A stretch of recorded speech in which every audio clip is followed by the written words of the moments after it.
are headed to India. Woo! What about our lives right now is reminding you of the Because of what it Antichrist? says. It says chaos reigns. Oh, Love he this. says bend.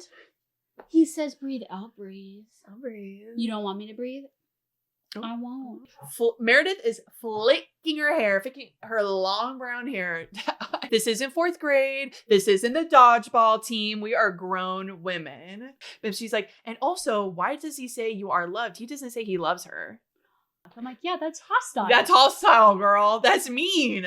It's just like John is just like huge voice of reason. Yeah. They're having lunch next to some dead plants. Yep. And their view is overlooking a highway. Like Fred Armisen's character in Broad City. Like, I'm just a baby. I I can't be you. I can't be you. I'm just a baby. It's very, I'm sorry, Brittany, but it is giving that. I can't be mommy. I'm just a rubber ducky. This is the combo where Allison texts me like, are you watching this? Are you watching this right now? This little hottie sitting down for lunch with me. Oh. This Passenger. Exactly. Good job. Yeah, I love that's a good Samaritan. It was a pussy palace, pussy palace, pussy palace, pussy palace. And Bronwyn's like, well, we'll be so deep into our arrangement by then. Maybe I'll just come over. And I'm like, God, the poodle just like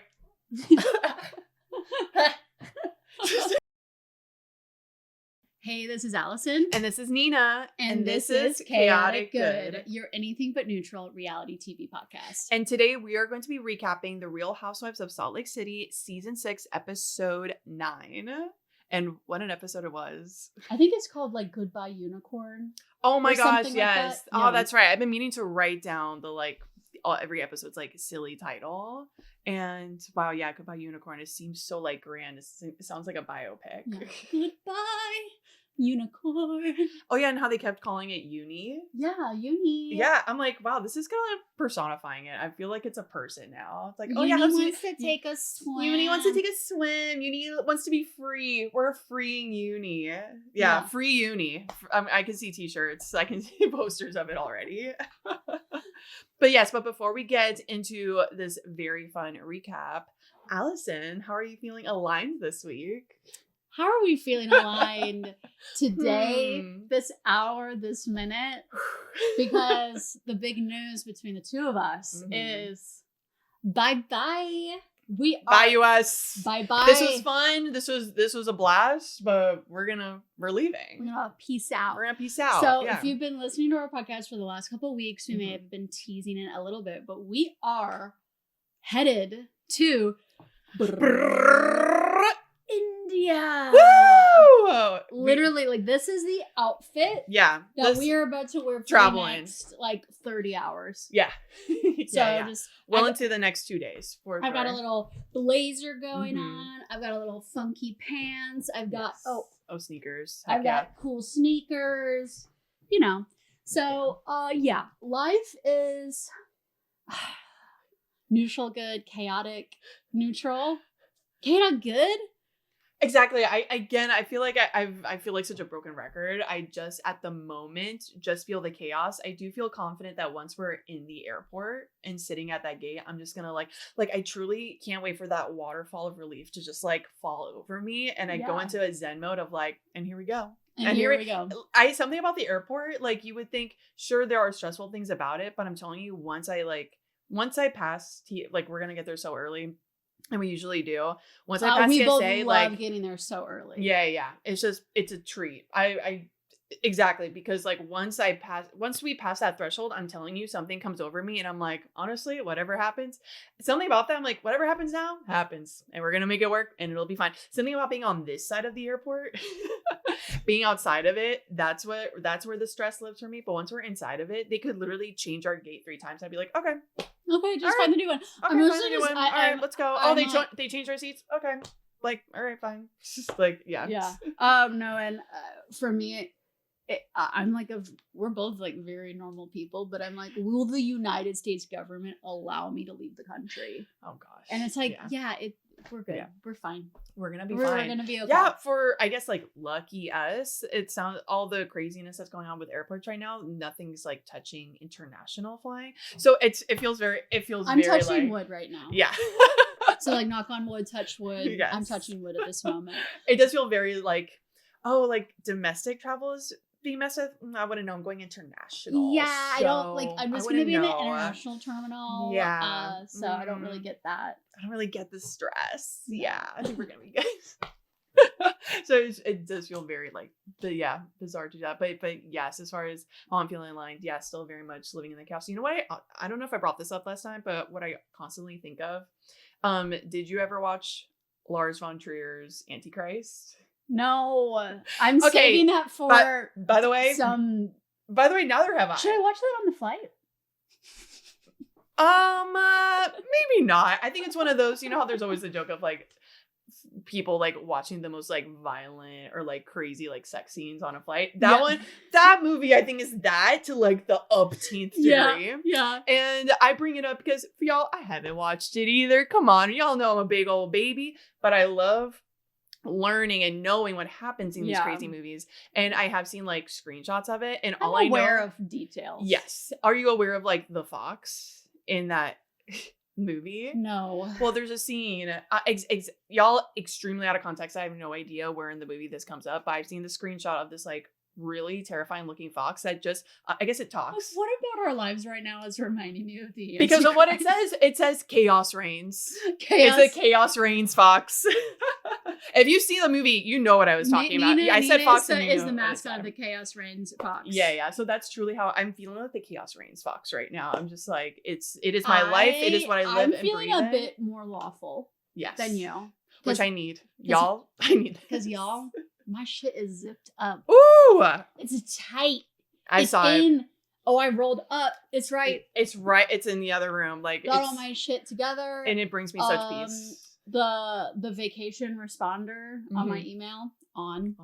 And I even have one of our best friends is going to be like monitoring my inbox. Oh, I love this time around. Oh, that's right. To do because I just sometimes because with all the travel I've been doing recently, with my clients, I'm like feeling a little guilty to be like, and I'm leaving again, and we're leaving again, right. And so just having a little extra touch, a little human response, a little quid pro quo happening while I'm traveling. I will be working some. Nina asked me if I was bringing my laptop. I would literally disintegrate into pieces without my laptop. It's my security blanket. I knew you were bringing it. I guess I was more like, you're bringing it, right? Like, I don't have to bring mine. It was more that. It was more like, I don't want to bring mine. It's more that. Yeah. No. But yeah, well, on that note, on this note of chaos and flights and big flights, long flights. Yeah. Should we get into this episode? We should get into the flight drama of this episode. Of it all. Yes, we were lightly texting each other last night, and this is why I love this podcast so much, because I'm just like, oh my god, I can't wait to talk about this. Yes. So we will kick off the recap. Let's do it. So we start with the final yacht morning. Yes. Aboard the below deck charter. Mm-hmm. They are going to start with some yoga. Yes, with Captain Jason. Yoga. Yeah, right. And Captain Jason was the one was leading the yoga. Leading it. I was like, also, I just want to give one. I thought of this. Just piece of advice. If people are taking your photo, and people say cheese. If you say cheese, makes your face look fat. You say yoga. Because yoga. It's a soft smile. Yoga. Okay. Not cheese. Yoga. This is why you come to this podcast, to find out tips and tricks. So anyway, I was like, You're yoga. Let's be looking good. So yeah, Jason is leading. Yeah, multifaceted guy. I'm like, wow, aren't you busy running this ship? But no, and he seems like a very good instructor. I would love to have Captain Jason as my instructor. The below deck crew, not only are they responsible for your safety, for you eating and sleeping and shitting, they are also responsible for the entertainment. For the entertainment and for your mental well-being. And for your mental well-being. Heather's making a lot of comments. Oh my gosh. He says bend. He says breathe. I'll breathe. I'll breathe. You don't want me to breathe? Oh. I won't.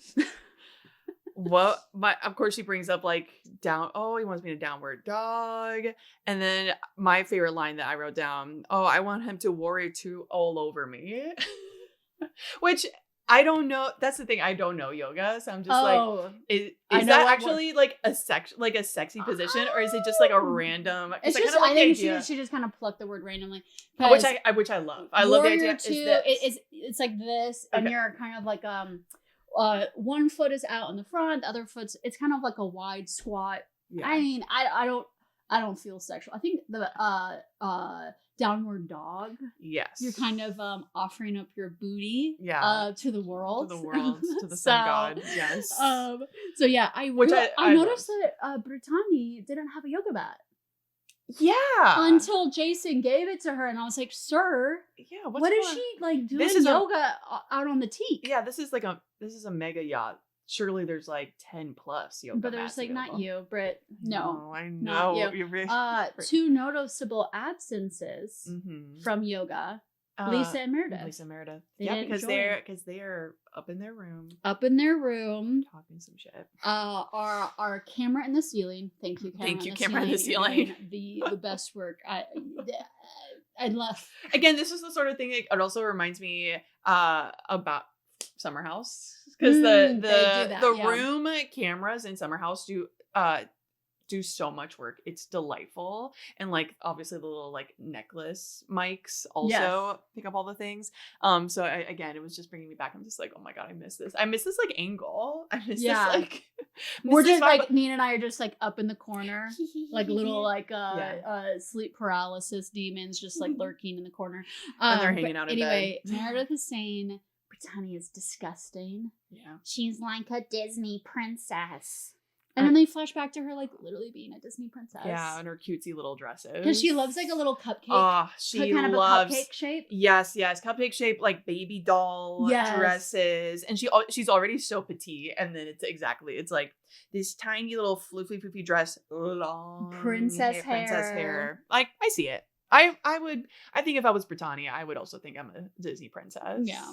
And it's like... I don't know why I'm even stressed out when she has a pea brain. What's that from the Wizard of Oz? Who doesn't have a brain? Lisa says, "Oh, the Tin Man." Oh, so it's the Tin Woman. I'm like, oh. Yeah. Even though, as we all know, the person without the brain was Scarecrow. Did you catch that? Oh yeah. Tin Man is the one without the heart. Without the heart. So. Incorrect reference. Sorry. I know it's dorky, but I'm just like, man, if you're gonna see your references during a time of Wicked when it's like so in the zeitgeist, come on. Yeah. Come on. So that one missed it for me. It's funny seeing people like try to be like so mean and nasty in this, and I'm just like, get your references right. And Meredith goes on throughout the rest of the episode. Oh, she's a pre-brain. She's not even that smart. Why would I even be concerned? Honey, she saw a TikTok. Yeah. That has nothing to do with her intelligence. Yeah. Like, she saw a TikTok, and in the episode prior, there was like a Chiron moment where they like show it. They showed the account that posted it. So just Britani is just saying something about a TikTok, but now you're insulting her intelligence. Yeah. Intelligence has nothing to do with this queen. Yeah. It's and again, Meredith cannot keep Britani's name out of her mouth, and she continues to say what she always says, which is like, I mean, I'm not upset with her. You would have to like care about someone to be upset with them. I just never think about she is. And I'm like, I don't know who she is. I don't think about her. Yeah, it's like you have literally not stopped this whole episode. She has not stopped talking about Britani. Also, it's like this is a season and a half into like filming commitments. Like you know who this person is. Meredith brings into question Whitney's involvement. Yes, she's Whitney. Yeah. So, which they'll confront later at breakfast. But we just get the tea that she's why is Whitney backing this? Is she behind this? Yeah, too? I think she says like if she is backing this, Whitney is not my friend. So we're like, okay. So now like Whitney's in the hot I wonder seat. How many friends you have at the end of this episode, Meredith. Just thinking about that. So then we get to Goodbye Unicorn. Yes, as a sort of like peace offering, or as a sort of like trying to in what world is this like helping the situation? Bronwyn presents Britani's unicorn that Jared gave her that has his freaky voice like recorded in it. Good night, baby. You are loved. And brings it to Meredith. Is like this. Was it who did you catch? Who was the one that brought it up? Was she just, or was it Bronwyn that was like, yeah, we should throw it overboard? Like, no, Meredith was the one. Well, okay. Bronwyn was like, oh my god, I took it. Like, what should we do with it? What like, should we do with it? What should we do? Just like, well, I think it needs to take a swim. Scary. And Bron was like, ooh, okay. But we're gonna have to be dressed in disguise. We're gonna have to be incognito. Which, of course, as we all know, incognito means inflatable costume. Yep. Of course. No, could not be seen. Could not be registered. Yeah. We don't want them to know it's us, so we're gonna dress up as a pink shark and a lobster. Okay, and so then they go out to the deck, and they're like, Uni needs to fly. Uni needs to take a swim. And I'm like, this is fun. It was fun. I mean, Meredith was having such a good time. Yeah. It is fun to see her like light up, even if something that's like actually quite cruel. Yeah. But it was fun to see her just like dress up. I didn't think she was actually gonna do it. I didn't think she would actually like dress in like a funny little costume, but she does it. She shows up, she does it. And and I did love like how Meredith does start talking to the unicorn, like, what did you say? You said you want to swim? Oh, you said you want to swim? I was like, this is crazy. Oh, you said boop.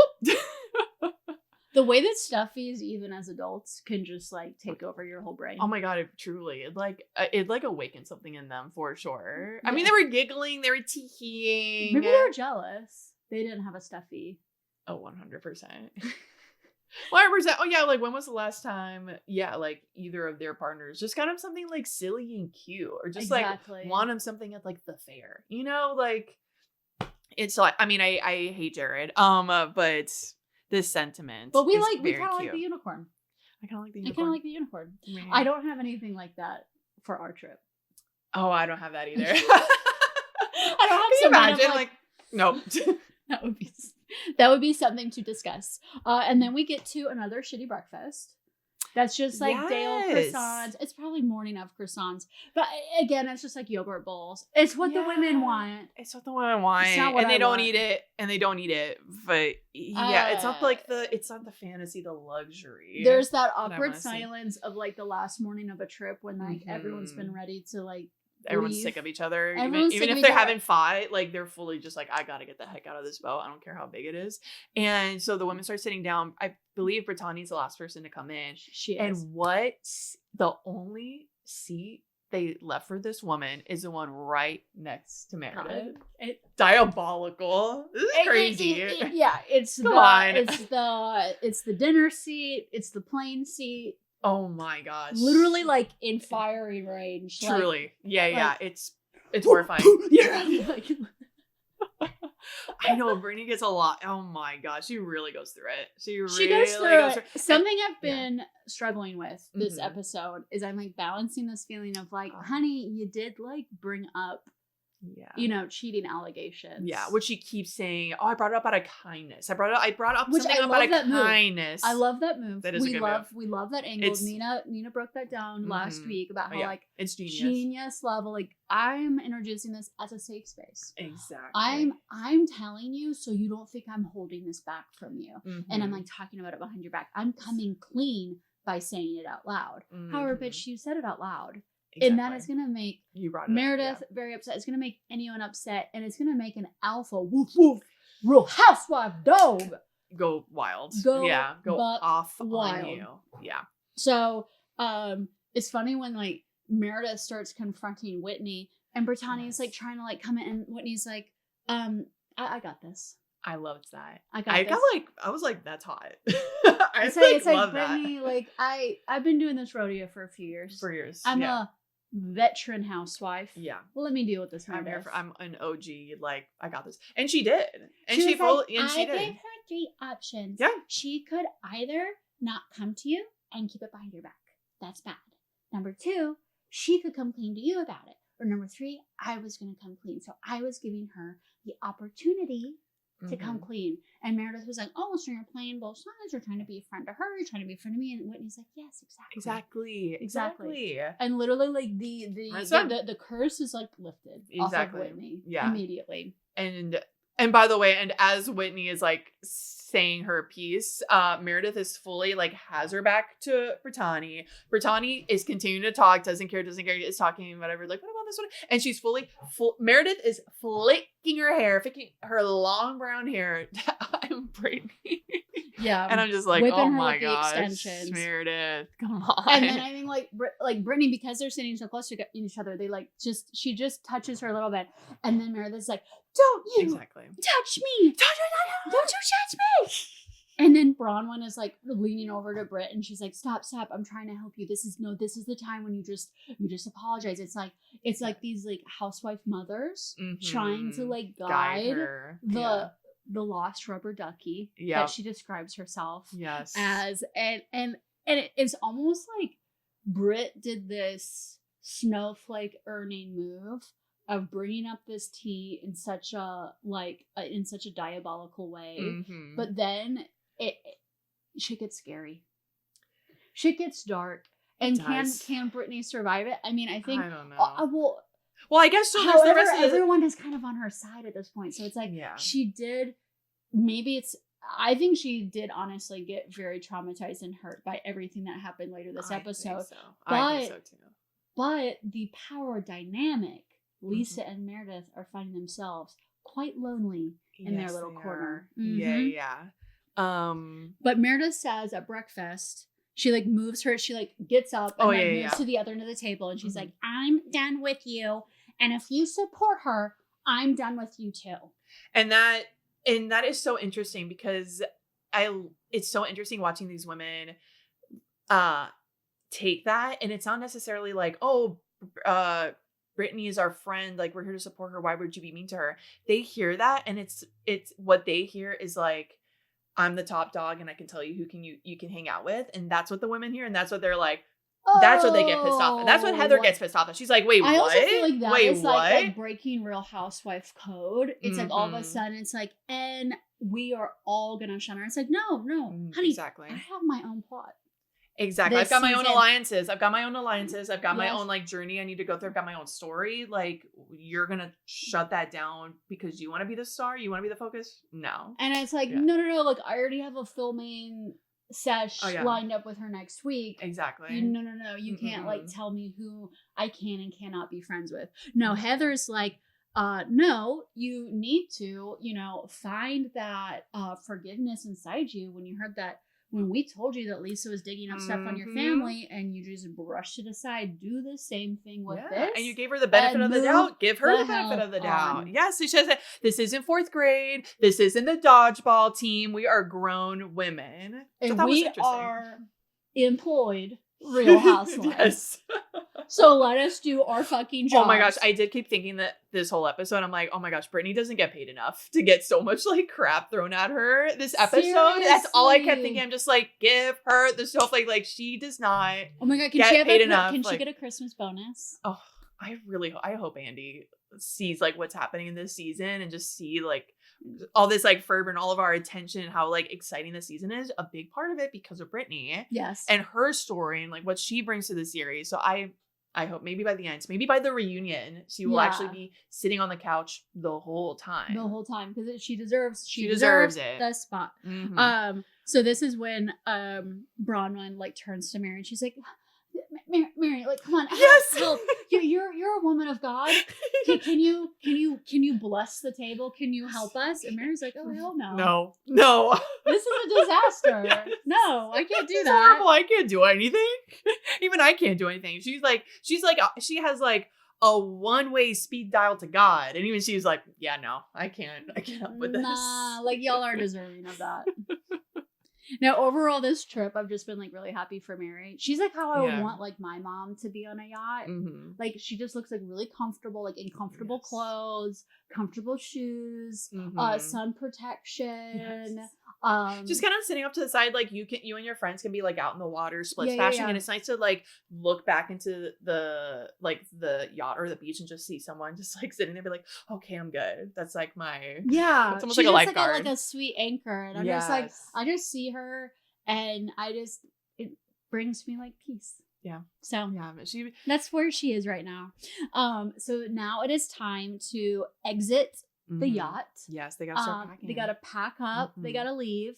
And this is when they do the goodbye. So this is when all of the below deck team, they change into their whites and they line up just how they lined up when they greeted them at the beginning. Yes. And this is when you do like you're like, bye, oh my god. Oh yeah, they're all hugging each other. Yes. Yeah, it was very sweet. Meredith gives her yacht hat to Jason. Which was, have you noticed it said like captain on it? Yes, this cutesy little like sailor hat. That was cute. Yeah. And Heather gives the tip. Oh god, I wish I knew how much the tip was. We're gonna have to wait until the below deck. Well, and I'm so glad you told. Yeah, I know, and I'm so glad you told me because I don't know the process of chartering a yacht. So I didn't. But then you told me, under and $25,000, I was like this. I was with my binoculars zooming in, trying to figure out because like, it was a lot of exactly. By like, okay, how much is and 100s looks like? Because I feel like with because it's going to be so public and they're very public personalities, they almost have to tip out the ass. And in public, that their image is that they're rich. Exactly. Especially Lisa, especially all of their like legal financial troubles, like her waving that wad of cash around. I'm very much like, y'all gotta show up. Y'all gotta show up with the cash. Oof, and if you don't, that's gonna and we're gonna find out about it. As they're walking away, Daisy's like, wait, I forgot something. I can't do an Irish accent that well, so it's turning British. But then she runs onto the boat and brings back Uni, because Uni is like a Chucky doll. Cannot be destroyed. Cannot be destroyed. Always comes back like Annabelle. Like Annabelle. Yes, I'm also thinking of like them throwing the unicorn into the water is like trying to throw the ring into mortal. But one cannot simply destroy the ring. You cannot. One cannot simply destroy the Chucky doll, the Annabelle. Yeah. Uni's back. Uni is back with full force. Brittany's like, wait, it's wet. Why is it wet? And they're like, well, we got it out of the water. And then she's like, wow. Wait. She starts asking people, Mary, do you know what happened? Whitney, do you know what happened? Angie, do you know? The innocence. Yeah. They're like, no, of course not. We don't know. Heather doesn't know. She walks up to where Bronwyn and Meredith are standing. Who did? And there's silence. They're and silent. Then Bronwyn's like, I know it's a joke. I thought it would be funny. It was a laugh. And then Meredith Meredith is like, Uni needed a swim. Uni needed a swim, exactly. A swim with the fishes. Yeah. Exactly. Gangsta stuff. Exactly. She popped a cap in that ass. Yes, she did. Of the unicorn. She did. I mean, when she said Uni earlier, when Bronwyn brought her Uni, and she said, like, I think Uni wants to go for a swim. I was like, chills. Yeah. It'll stop my spine. It was definitely giving mafiosa. And Brittany is not finding it that funny. Ultimately I do find it funny. And I think if I had like a cringe doll that ended up in the water and people were laughing about it, I would be able to find a way to laugh about it. Yes. Yeah. And it was so they don't bring it up on the episode, but I watched the like bonus feature of those like interviews that they do however many months later on YouTube. Okay, I gotta say, I'm sorry. I think it's because I'm not watching them. But I think it's because I am just like a YouTube girly. I'm on YouTube all the time. So I think it just like knows. Well, I am now because we're on YouTube all the time. We're on YouTube. So and they ask about Uni, and they talk about the event, but what I thought was interesting was that I think Mary's the one that brings it up when they asked her, like, oh, what did you think about the unicorn? Did you think it was weird or sweet? And she's like, I don't think it's sweet. We're adults. We're adult women. We have kids. Like, why are grown adults giving each other these toys? But she's like, and also, why does he say you are loved? He doesn't say he loves her. And I was like, oh my God. I'm like, oh my God, you're so right. It just says, what does it say? Like, miss you. What was it? Good night, baby. You are loved. You are loved. Not that he loves her. Not I love you, baby. you know? You And are loved. the women brought that up like, in those interviews. I was yeah, like, it's like a ooh, squirmy way for him to be like, well, I never said I love you. exactly. Because when she kind of throws that in his face, like, but you said it. Oh, no. Oh, wait. I never said. Oh, I didn't say that. Never said I love. So because of that definitely made me feel more like, yeah, the way that Bronwyn like reinterprets history, if you will, is like, yeah, I'm taking her from a toxic situation, throwing Uni off the boat. And I was kind of like, honestly, yeah. No, Uni Actually, yes. Bye Uni. I am for throwing Uni overboard. And then we get into the documentary style. Oh my god. Flashes of confessional. Horror flashes of airport scenery. Airports, people holding flight tickets. Did you see they like quickly show the little like TV or screen behind just like a chair when you're on the plane, and it's playing Crazy Rich Asians. Yes. All the flashes. Yeah, I just love that. Later in the episode, they have a graphic where they show where everyone was sitting on the plane. I should have taken a screenshot of that because I wanted to like study it. I think I know it. You got it in your head. Okay. I got it in here. So yes. y'all. So we're just gonna kind of parse through what we've learned about this flight. Something. Oh my god! I hope doesn't happen on our flight. Oh my. I really hope not. I need sweetie pies only. Oh yeah, sweetie pies, chill people silence, only. And not weird smelling. Yeah. And invisibles. Yeah, I'm gonna need everyone to just like be like this, just like in their own little worlds. Exactly. So they're saying that Meredith was upset at the airport. They haven't even gotten onto the airplane yet, and it's like she's like rehashing, she's like circling the drain of how angry she is at Britani. Yeah, for bringing up the TikTok. So for bringing up the TikTok, for bringing up the possible indiscretion. They board the flight. Britani. Last again. She's always the last in these lines. Oh, little duckling. Oh no! I really get pictures just like, oh, where are you going, guys? Where are you going? Realizes that she is in front of Lisa and Meredith. And she's like, ugh. Oof. So yeah, it's like Lisa and Meredith, and in front is Britani. On the other side is Heather, Whitney, and Mary, and then Angie's more far forward. And Bronwyn, she brought up, is in a completely different flight. She took since she rescheduled her whole like flight plan or whatever, she fully like books a completely different flight because she wants nothing to do with these women. She wants a break. She's like, I've been on a boat with y'all. I need a break. I would be the exact. Maybe producers are like, no, we're booking all your flights together. Yeah, I'm sure producers hated it, of course. But I mean, we hate that we don't have any footage of this. This is just hearsay. Which Bronwyn brings up. She's like, okay, you can kind of tell when people tell her the rest of it. We'll get into, I'm sorry, I'm jumping a little bit, but when Bronwyn she isn't there, so she talks to the women, they tell her more of the story of what happens. And she brings up like, it's hard to believe that there's no footage of this. If this was happening, I don't know, I feel like I would just take out my camera and start filming. I've seen TikTok videos of these housewives on planes because there's people like me. Like us. Are you kidding me? Are you kidding me? I see a real housewife. I'm sitting in first class for the first time in my freaking life. Yeah. I'm just imagining, and then all the housewives come on, like, oh my god. But anyway, so flight starts, and they immediately, Lisa and Meredith, do this like really sneaky style. They are venting. Yes, that's what they keep saying. This is their words when they talk about this by talking absolute shit about Britney, who's right in front of them. But it's like, oh no, we're not talking to her, we're just saying awful things. But I'm like soothing myself. Yeah, I'm venting to a friend. Why are you getting mad at me? I'm venting to my best friend. I think also like saying awful things about someone is bad. Yeah, well, they're right there. It's really bad. Like, that's not making it as horrible as whatever they did. That's not a good look. It's not. It's not so looking then great. that is the baseline. Yeah, that's where it starts. But Meredith continues raging. She's jostling cups of wine around. She's shaking the seat. Yeah. At one point, Britney says they tug her hair.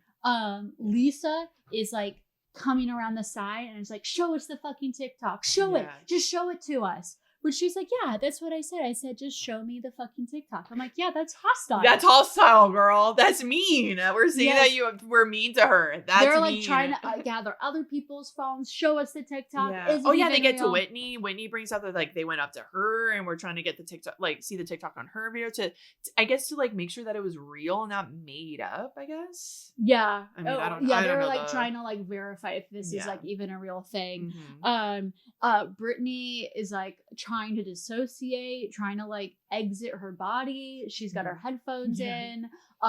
Heather is Monstroso Heather. Oh my god, she's like she's like logged off. She is fully like she's like the empty body. Yes, the human skin just in the chair because she's like asleep through most of this. I'm guessing she must have been drug induced because I'm like if this is so intense because if this yelling was so intense, I mean planes are loud. By default, they have that extreme white noise. Yeah. So, but yeah. So, Heather's like, every time I woke up, Mary's saying this too. Every time I like woke up, or like you were still raging. Yeah. And Meredith is like, it wasn't a big deal. Oh yeah, Meredith is really like, yeah, I was venting to my friend, but and we maybe did that for 15 minutes. Yeah. I don't know what the whole problem is. Yeah, I don't see and Lisa's like, I just asked her to show me the fucking TikTok. Yeah. It's like, and are you getting to the point that in Meredith's interview when the producers ask her about this exactly, she's like, I don't see like what event, I don't even know what y'all are talking about. Like I was venting to a friend, it's not a big deal. If it's as big of a deal as these women say it is, like there would have been like I would have been zip tied to the chair. Yeah. An air marshal would have, arrested me. Which come on, girl. I mean, it's two people who are complete bullies. Yeah. And I bet they've been bullies their whole life. Yes. Oh, because this makes me think. I remember in middle school, I was venting to my mom about some mean girls. Yeah. And I was just like, and I said out loud, I can't wait till I'm grown up and I don't have to deal with people like this. And my mom was like, I have some bad news for you. Yeah. There are some girls who will then grow up to be women.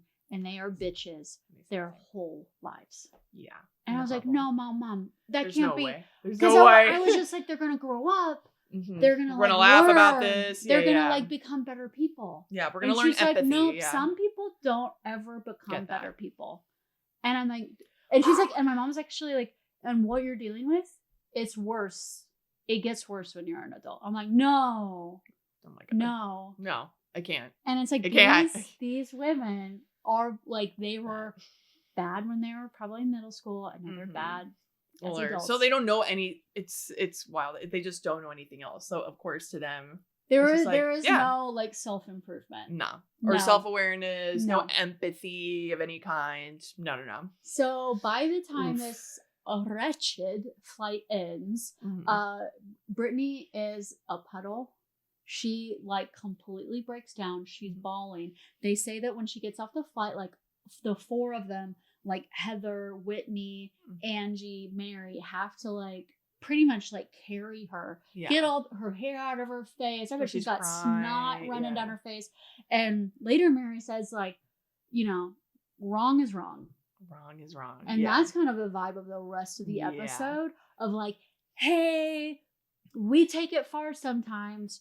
We fight. Yeah, but we have toxic relationships, but this took it too far. Yeah. And everyone is saying that Meredith was losing her mind. Yeah. Even Lisa.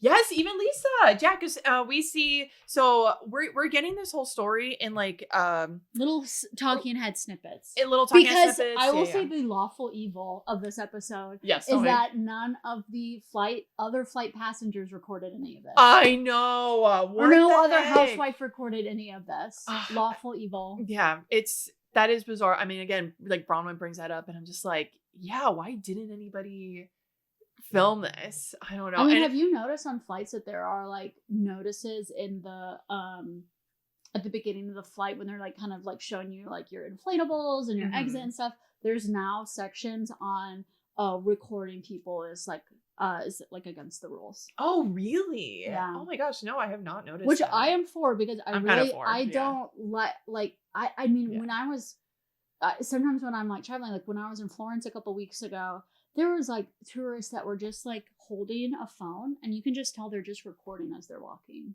Oof. And I'm walking by them, and I'm just like, I don't want to be in whatever video this is. Yeah. Just like people who are like constantly recording, like that is just an invasion of privacy. But these women, there is no invasion of privacy. There is no invasion of privacy. And I need to if see it is during the footage. if it is during their like filming schedule, then they don't have privacy. I want that to be the rule. Then are off. Then exactly. Then all bets are off. We can film them whenever. So this is when we go back to Salt Lake City. Yes. We're back in God's country. In God's country. And exactly, everyone is telling everybody else like it's this all story. It's all all the these episode little... is all these like little lunches, these little coffee dates, little one-on-ones. Yeah. Where they kind of break down what happened. Like Mary's telling Bronwyn. Yeah, so Mary and Bronwyn have a lunch. I feel like Mary was wearing that duped diamond necklace in that scene. The one, like the necklace that was like all diamonds. Oh my gosh! Wait, that Mary was wearing that? No, Bronwyn. Bronwyn. Oh, you're Bronwyn. right. Oh my gosh, yeah, you're right. Anyway, I was like, I see that. And Mary's like, you are wise beyond your years for not be on that flight. And then that's when Mary says, at the end of the day, right is right and wrong is wrong. Yeah, and I gotta say, if Mary is shook, I'm shook. If Mary's concerned, because plenty. Mary can say some cruel things and be like, "That's life, baby." Yeah, and see God, the women. God loves honesty, and sometimes the truth hurts. That's exactly right. And she sees, these women have been fighting and getting into fights for 6 years. And Mary has not been a fan of Britani. Yeah. Oh my God, not a fan at all from the beginning. From the beginning, that Britani has so many times. Has been like, get out of my airspace. Yeah. This is couture. It's not a costume. I was never poor. I forgot about that. I was never poor. No. Why would you say that? I was never poor. I didn't have anything. So all that exactly. But I was never poor. Yeah, and all that being said, exactly. Like if Mary is like, no, what happened was wrong. That's the law. That's the law right there. That's the law right there. So then we get a scene of Whitney and Jason. They're golfing. Yeah, they're golfing. I feel like she's wearing like a little preppy outfit. You'd appreciate. I loved it. I loved the outfit. Light blue Gucci with the little the little popped collar coming out of it. And like her red hair. I'm just like, I love this. I love this look. Yeah, that's what we need for the villages. Oh my gosh, yes. I need to. Because we're gonna be graduating up to a bigger golf course this time. Oh my God. Are we allowed? I'm scared. Okay. So we go. We visit my grandma at like her retirement community that she lives in Florida. It's a huge one. And there's a million golf courses. And me and the girls, we have done the like kind of the putt courses a few times. Because that's the level I am at, by the way. A little bit of context. None of us are good. No. But what we'll next do is pitch and putt, which is still like for the kids. Okay, good. For the grandkids. It's not like the full huge courses. Yeah. Because people take it very serious. I mean, this is what they do all day, every day. It's so like I don't want to like golf courses. mess with like people's flows. No, the pitch and putt is like it's still I consider it very hard and like huge and big, but to them it's like, oh, I'm gonna take the grandkids to pitch and putt, and they're all like, oh, cute. Oh my God. But my grandma would never do pitch and putt herself, and she golfs like 5 or 6 times a week. Literally, she golfs 5 to 6 times a week. Well, I'm okay. Fine, we'll do that. But I need to get in fighting shape for pickleball. That's where I want to shine. That's right. That's the outfit I want to bring out. Oh my God! Yeah. Oh yeah. We need to get on. We need to get dinking, baby. Oh yeah. Get on them courts. Okay. Oh, yes. We got work to do on our recreation, but they're talking. But anyways, yes, loved it. And essentially, Whitney is just reacting to Jason. Yeah. Meredith was unhinged. She was asking for my phone. Yada. Yeah. They seem fine. Then we move on to a car ride with Lisa and Johnny. Yes. Where she is telling her side of the story, which, as we've said earlier, is very much downplaying. Even though she is throwing Meredith under the bus, she is saying that she's like, Meredith has lost her mind because Meredith is so hurt. Exactly. Do y'all see that? Do y'all see that twist? And she was saying that she was saying all this mean stuff about Britt to me, but not to Britt. And that's when John asks, But you weren't saying anything mean, right? She goes, no, of course, I would never. Of course not. I would never. And then she keeps talking, and then John says, well, was Meredith hoping that Britani would overhear you guys? It's just like John is this like huge voice of reason. Yeah. And in Lisa's life. And then she's like, I don't know. I mean, I don't know. She was so upset. I've never seen her that upset. I've seen Meredith upset, and I've never seen her this upset. And by the way, some more context for those that haven't seen the scene. Lisa is chowing down on some chicken nuggets while this is happening, on some Wendy's chicken nuggets, and she's got the sauce packet. She's chowing down. She keeps her clothes like in good shape.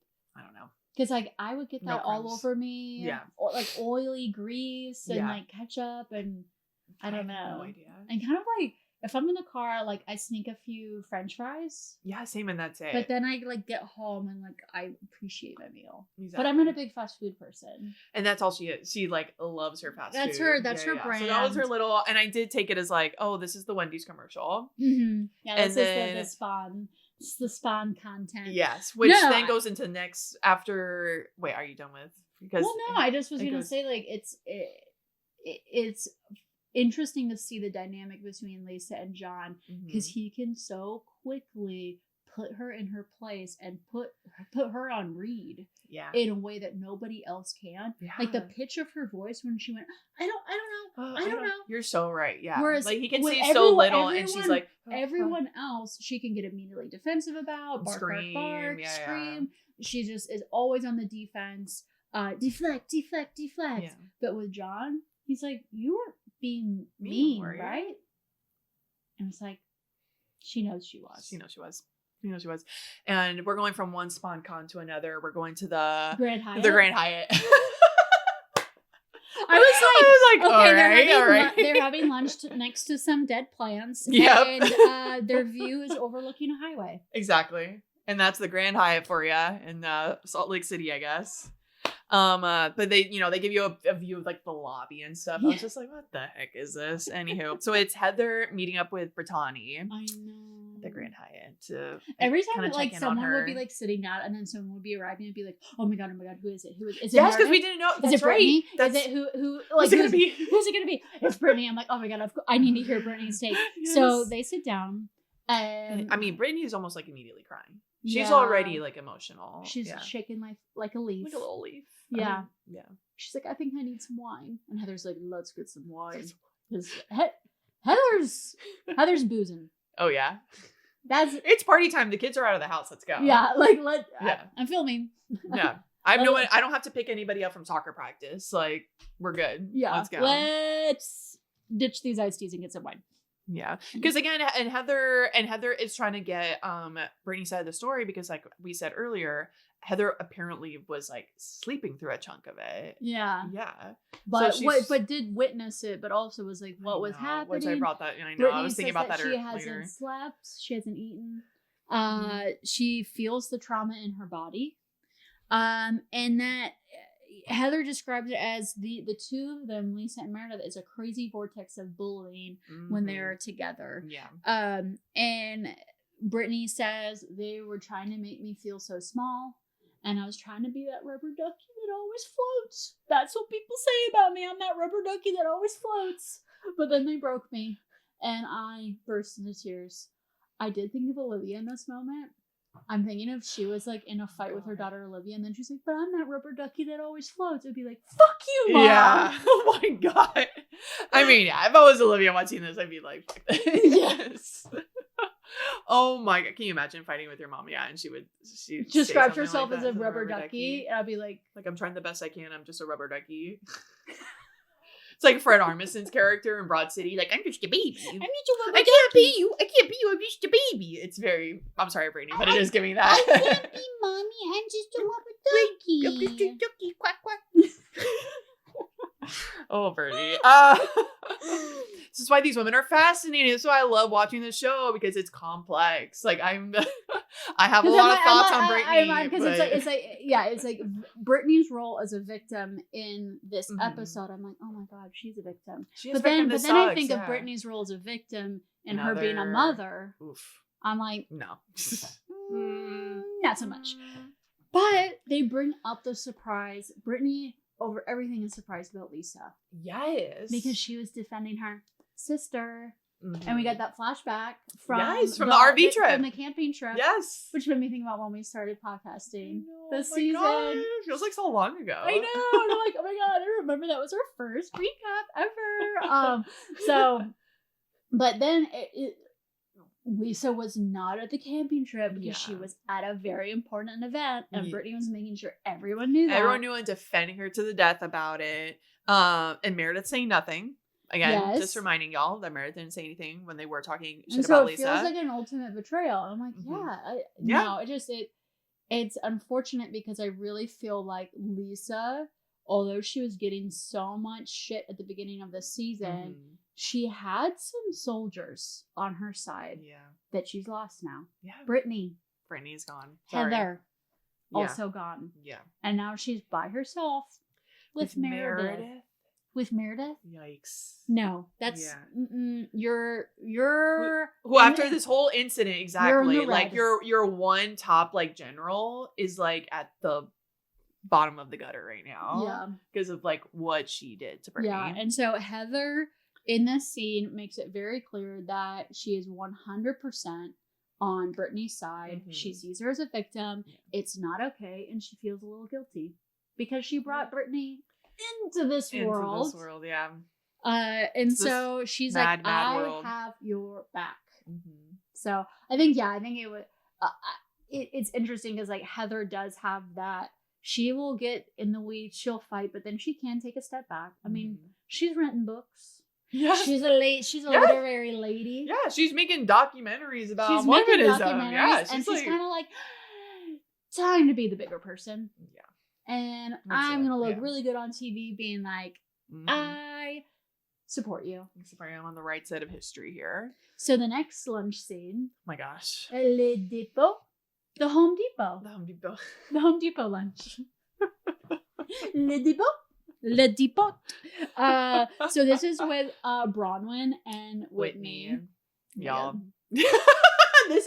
This is the combo where Allison texts me like, are you watching this? Are you watching this right now? And I'm like, yeah, girl, I'm watching it right now. This is wild. So it's like, I believe it starts off with like Bronwyn sitting. Yes. Whitney comes in her really cute like little denim suit and her red hair. Another outfit that I love. And I know you know, like in Bronwyn's head, she's like, oh my God, Whitney's so flippin' sexy. Yeah. This little hottie sitting down for lunch with me. Because there was tension. There was a little bit of a sexual tension there. There was sexual tension there, especially as the first we just combo need to went get on. The agreement in place. Yeah. And by the way, Whitney like is eating oysters. Yes. Just saying. Just putting that out there. So I think they start by when they start doing the rehashing. Yes. And I'm like, oh, it's gonna be another rehash. Yes. Lunch. So until Whitney's like, Meredith is unhinged. I don't know if it was fueled by wine or by sleeping pills. It was pure rage. Yeah. And that's when Bronwyn says, like, I'm surprised there was no footage. I wasn't there. If it's as bad as you say it is, how was she not arrested? And then Bronwyn was like, actually, there's two people that are misbehaving on planes. Todd and Meredith. And I'm like, Todd? Yeah, Todd. Like, how did Todd get thrown into this? And I mean, Whitney's eyes are getting bigger, and Bronwyn's giving her face like, which it's then that she, what is it? I'm just like, no, my jaw was on the floor too because I was like, Todd, what? So she gets back from this canal and below deck yacht charter, and there's this tweet, like some news that has resurfaced, and supposedly this person was on a plane and they were like sitting like in a seat behind Todd, and they saw that he was looking at photos of women in lingerie on his phone. Yeah. And they clocked it as Todd. This is the kind of passenger. Exactly. Good job. Yeah, I love. That's a good Samaritan. Yeah. That is a good Samaritan right there. It's like, oh, Todd Newport. Yeah. Oh, I know this. What is he doing? Yeah. And I think even, and maybe when he even says like, oh, well, like, who was it who messaged it or who posted this? Like, Well, can Todd, this be trusted? Bronwyn goes to Todd and she's like, what's this? And Todd, that little sneaky mother, he's like, oh, it's probably just one of your housewife friends spreading dirt. And she's like, no, this is a woman who like knew what flight you were on, knew where you were sitting. And it was correct. And it was correct information. It was all correct information. I'm your wife, you were on that flight that day, going to that spot. Like this is true. And so this is when Bronwyn claims that if they had more of an open marriage, she'd be fine with it. Yeah. Oh yeah. If she had chosen the photos, or if she had chosen like the women that he can look at, then it'd be fine.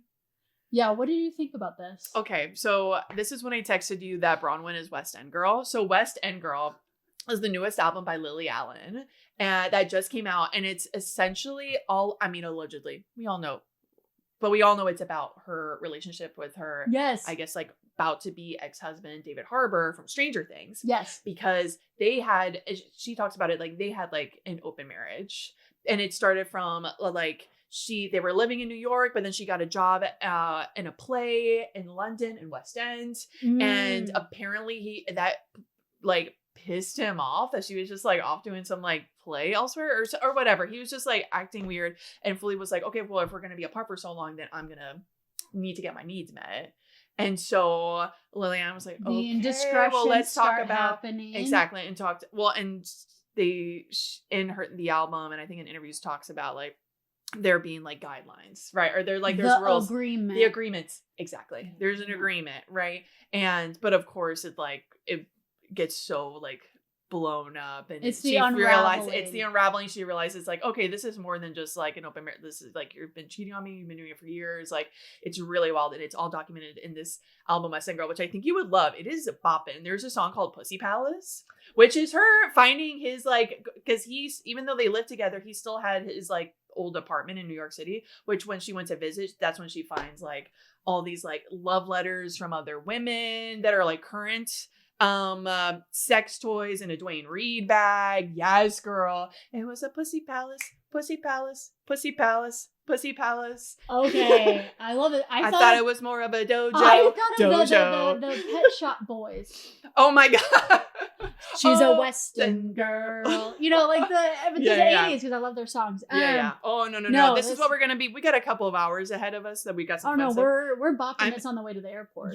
You're going to love this. I think you're going to love this album. Okay, I can't wait. It's wild. So that's truly, when they're talking about these agreements, I'm like, oh my god, you are Lily Allen. You are like West End Girl trying to like appease your like, right? You're just like, okay, well, I'm not happy, but okay. Like, let's figure something out. Bronwyn was trying to, you know, assert like her power or like her, she wasn't trying to be like the victim. She was trying to be like the survivor of this. Or like, this is fine. Like, this could be fine.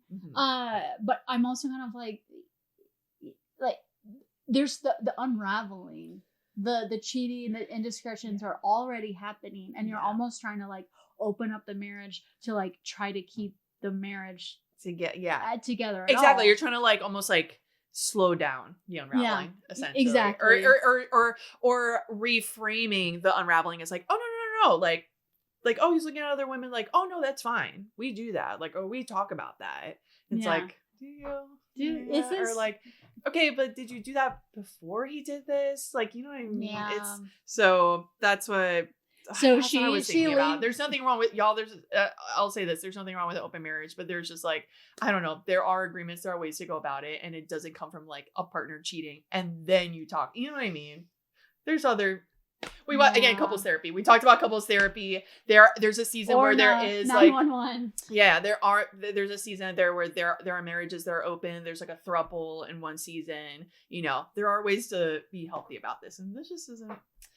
It doesn't seem healthy. Yeah, so she leans into Whitney and she's like, and you know, out of anybody else, you're the one I trust. You're the one I can talk to about it. and she, and that's when like Whitney's like, yeah, I mean, I've had a wandering eye. I've been looking before, and I've been married to Justin for 10 years or 15.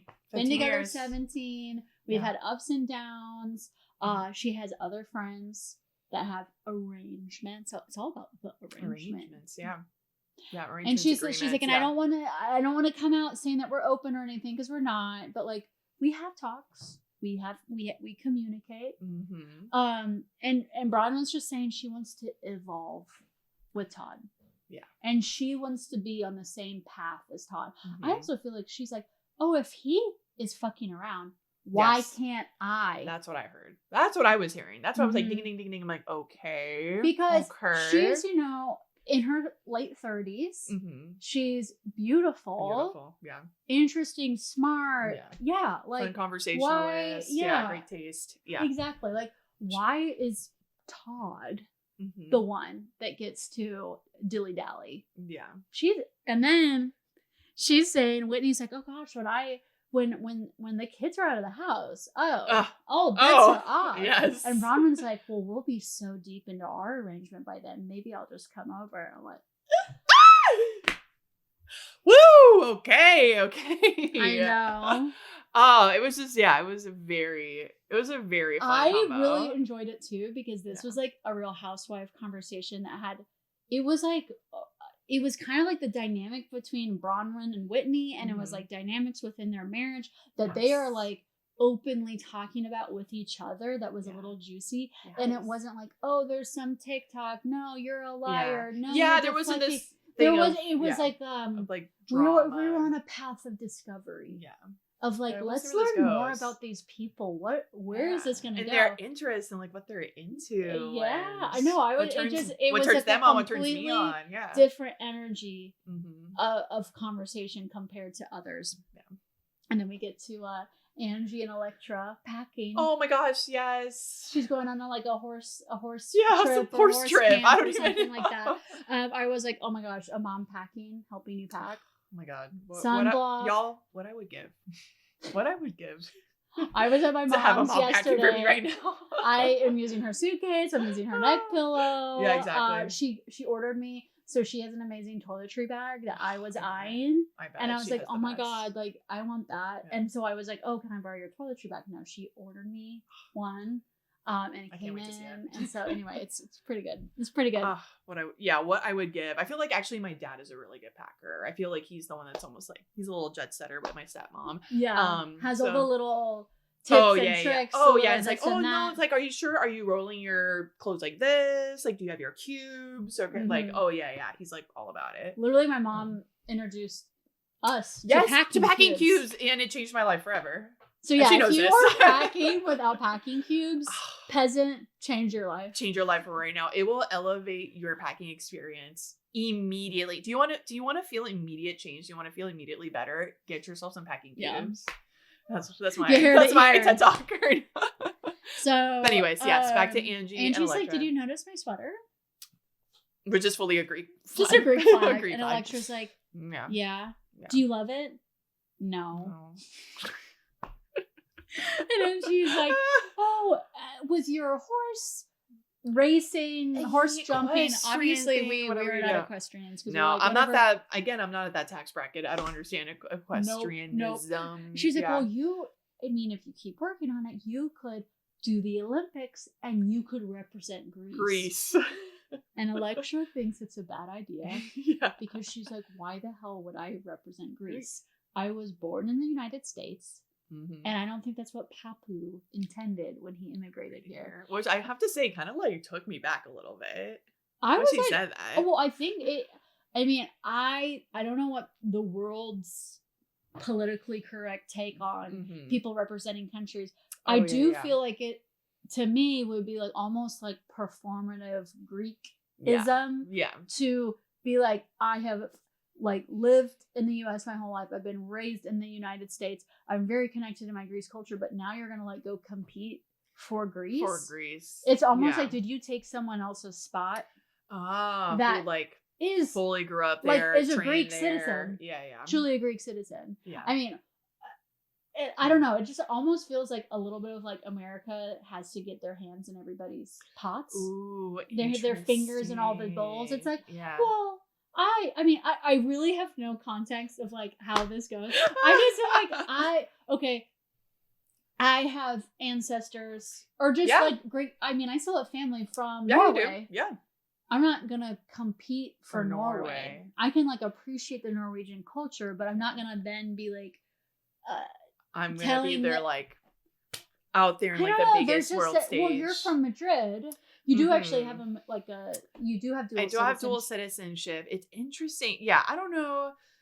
We're I will say as if we'd be like I know, as if I would ever be part of the Olympics. I will say growing up, well, I was born and partly raised in Puerto Rico. So I will say, and Puerto Rico is a country in the Olympics. It's its own country. So I will say oh yeah.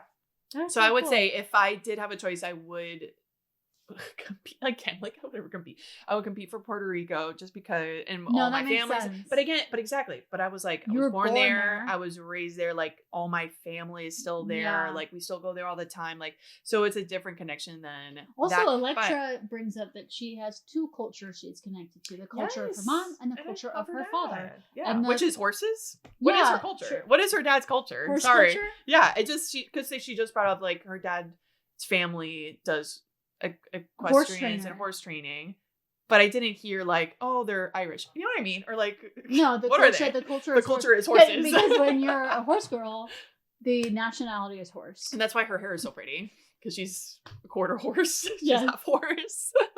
Elektra, I love you. That's not bullying. I mean, Elektra's a teenager. Like I said, I guess what took me back, or what I've never thought of, is when she said the line like, "Papu didn't immigrate for us to like for me to like represent Greece," or something like that. And I was just like, oh, I guess I've never thought about immigration or immigrants like stories in that way of like, oh, I guess I've never thought, oh, my family, what is my legacy, what am I or like my for? fam, like I've never thought, oh, my parents moved us to the United States because they want us to be like just American. I don't know. It's different. Like that's the thing about immigrant stories. Like they're all what a concept. They're all different. They're all extremely different. All experience it in different ways. But I don't know. I thought that line in particular, I was like, huh, that's interesting. But again, she's like, by the way, I'm not taking any of this as like, oh, these are her thoughts. I mean, these are her rules. She's literally a teenager. She's doing all these scenes with a teenager, and I'm like, when I was Elektra's age. Oh my god, same. Exactly. I was like, I had, my magazine subscriptions to Vogue, to Elle, to, all of the high fashion, and I literally was like, I belong in New York City. I belong in designer clothes. I am forced, to live in Oconee County.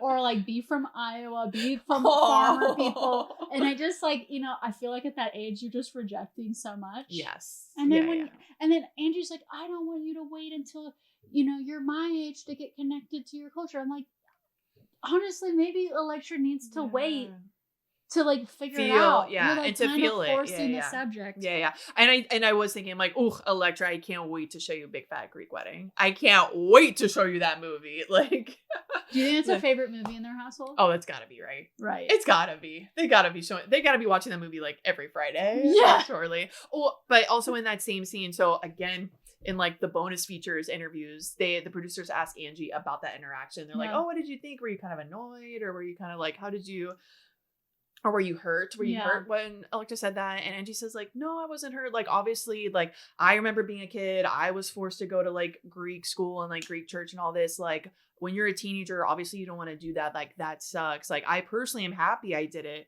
but I know where she's coming from.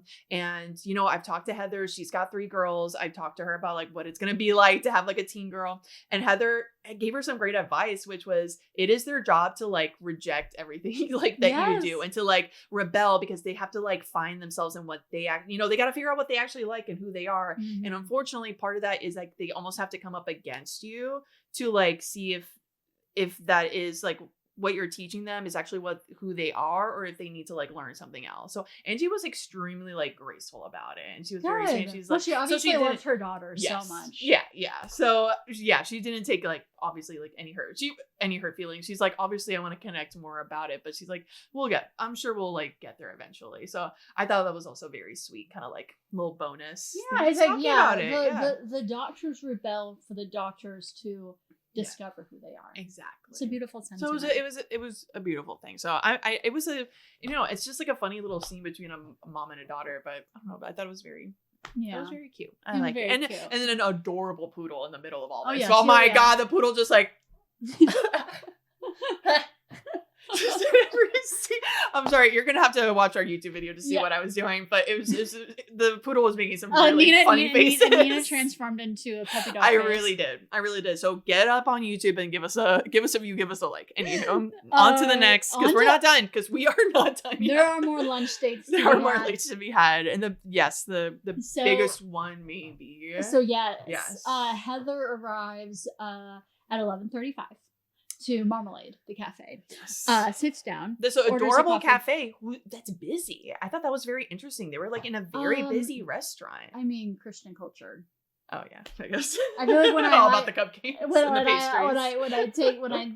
When I go visit a coffee shop in Oconee County, I'm like, oh my god. Like, oh my god, it's bopping. It's bopping. It's bopping up in here. Yeah. Because I'm like, this is all they got.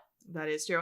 I guess I was thinking, I mostly think of their like luncheons and dinners that's like in an empty restaurant. Right. So I guess in my head, I was like, oh my god, there's like background noise. There was, yes. I was like, I don't know, it was very like, oh my god, it's happening. So anyway, I thought it was interesting. Where's that happen in Marmalade? So yes, she's there exactly 11:35. Lisa is an hour late.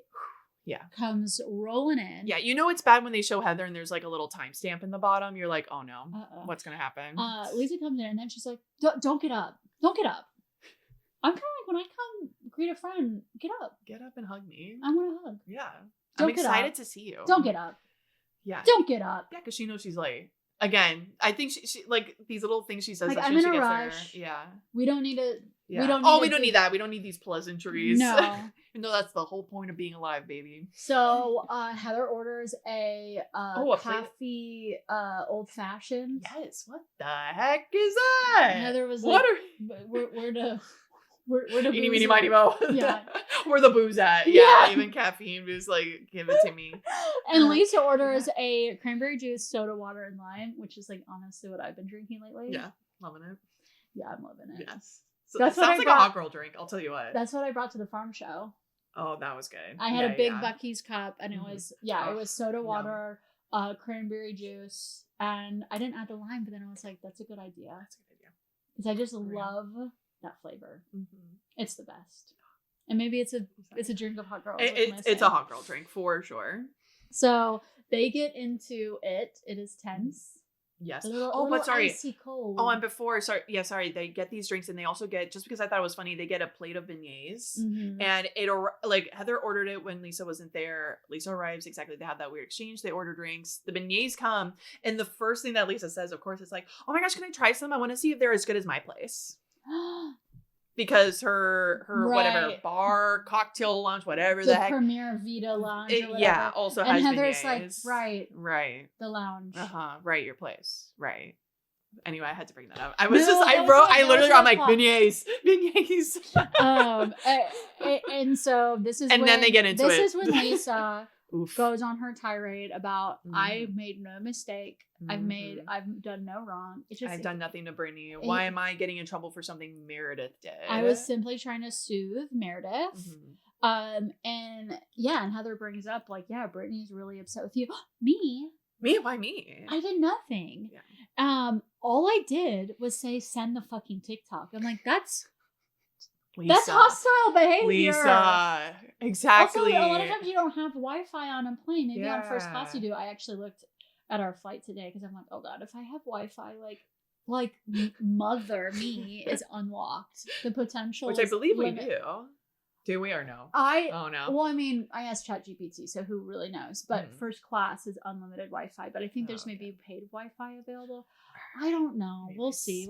Maybe I need to disconnect a little bit, but I'm like, oh my god, I could make Anyway, I could do like work for the podcast. I could like edit the video and upload the podcast and maybe make some reels from the air. Because I'm like, I have 13 hours to do this. Yeah. I'm not gonna do actual work.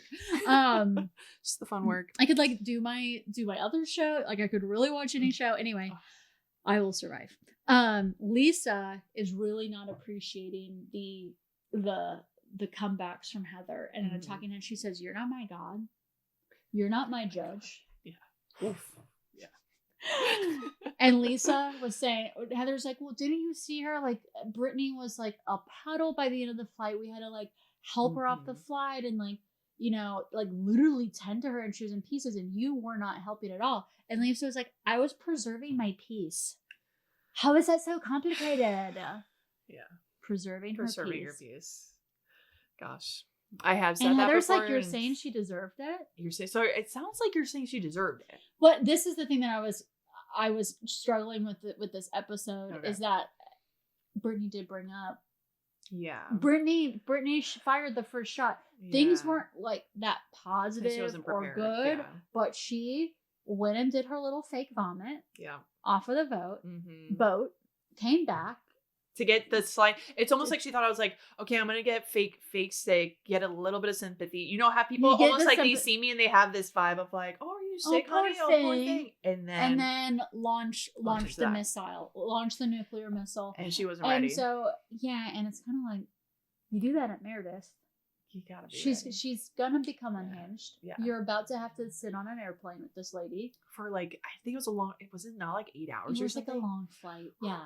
Yeah. It's bad. So, Anyway, I'm throwing a bone on that side because I'm just like, you poked a bear. You did poke a bear. You poked a bear. You poked a beast. This is what happens. And Lisa and Heather start really getting into it. Lisa's like, I'm not going to be held responsible. And Heather's like, are you kidding me?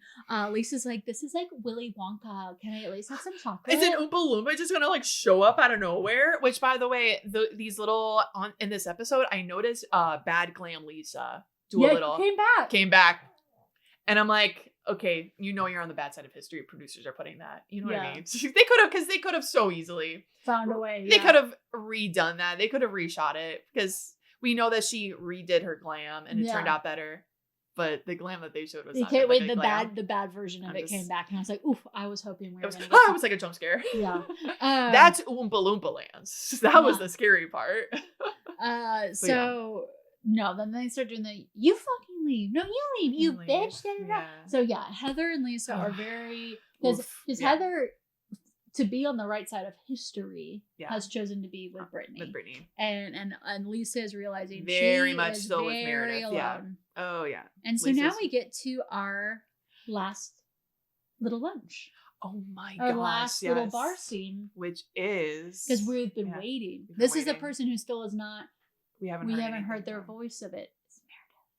It's Meredith. It's Meredith. And with none other than the voice of reason. The voice of God. The voice of God. Mary. So Mary's sitting at a bar. Cute bar. I didn't actually write down the name this time. I didn't write down, but it was really cute. It was cute. They show up. Meredith's like, I'll just have an iced tea. And Mary gets a Sauvignon Blanc. Yes, she's gonna be like, I'll have a Sauvignon Blanc. Thank you so much. Thank you so much. Mm-hmm. And Mary's like, are you good? And Meredith is like, I'm fine. Why? Pretty much kind of like, why wouldn't? I don't think she says that, but you get the vibe that she's like, yeah, I'm doing good. Mary's everything's like, all right. Last time I saw you, you were not in a good place. And I'm concerned about you. And Meredith is like, well, what do you think happened? And Meredith's like, I know what happened. Yeah, I was know. There. Yeah. I was there.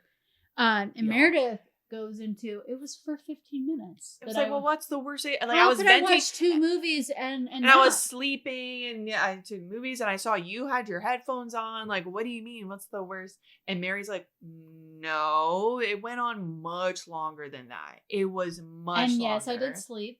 But every time I woke up, it was still happening. And Mary's like, but you were on the other side of the plane. How could you hear me? And Mary's like, exactly.